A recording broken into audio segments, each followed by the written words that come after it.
is indeed a covenant-keeping God. Yeah. When we visited Jericho, Of two things, palace of Herod and also the headquarters for Romans. It was called Praetorium. So the Romans would be coming to visit King Herod, and you can see the remains. It was magnificent back in the day because it offered a panoramic view. You could see here, you could see almost all of the city, you could see the theater, you could gaze northward, and it also had fresh water pools. This is Israel, folks, and it was Israel, and back in the day. So, if there was a palace with pools, how did they get the fresh water? Several kilometers to the north, they built an aqueduct, low gravity, just a few centimeters down, and that's how they were able to transport lots of fresh water here. Because later on, we'll go to Roman saunas. They had saunas. Swimming pool, saunas, they needed lots of water. That's how they used it back in the day to transport it, by the aqueduct.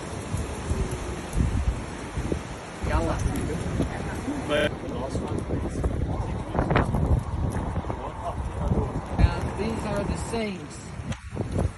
We can upload the picture later to the book, but you can read it. Right here it says,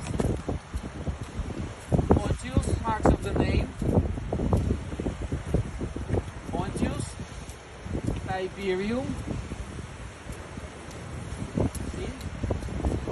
Pilatus, prefect, the manager, the ruler of Judea, dedicated this.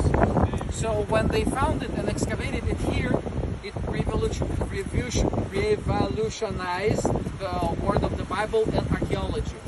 Because now, from that time, it was hard for people to convince. You know, you look in the Gospel of Matthew, you read about Pontius Pilate, but the history was silent about him.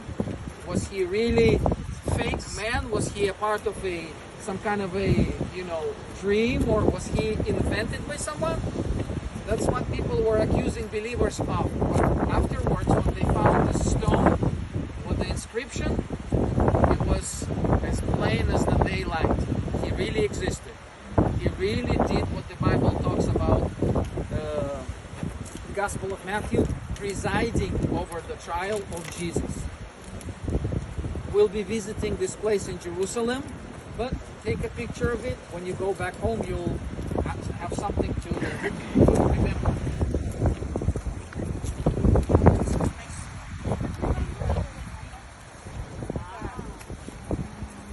Hippos, horse, dromos, field or racetrack, and they were competing here seven times. Not several, but 7 times. You had to run with a horse, galloping here, and try to guess, dear folks, where was the most popular and expensive place to sit. So horses are running here. Woo! 1, 2, 3. Where would be the most exciting place to be? Behind you. Why? Because as they were turning the corner, they would crash together, fall down. There would be people flying out of the horses, and that was the action point here. But besides that, we know that from Roman history that Roman Empire became Christian nation only in the 4th century.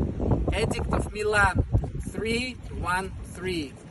All until that time, from the resurrection of Jesus until 313, Christianity was persecuted religion. It was a faith to be paid for with your life. So here we are standing basically on a place where a lot of blood of Christian martyrs was spilled. Basically, we are standing on the shoulders of the giants of faith. You are a believer in Jesus only because somebody back in the day did not break the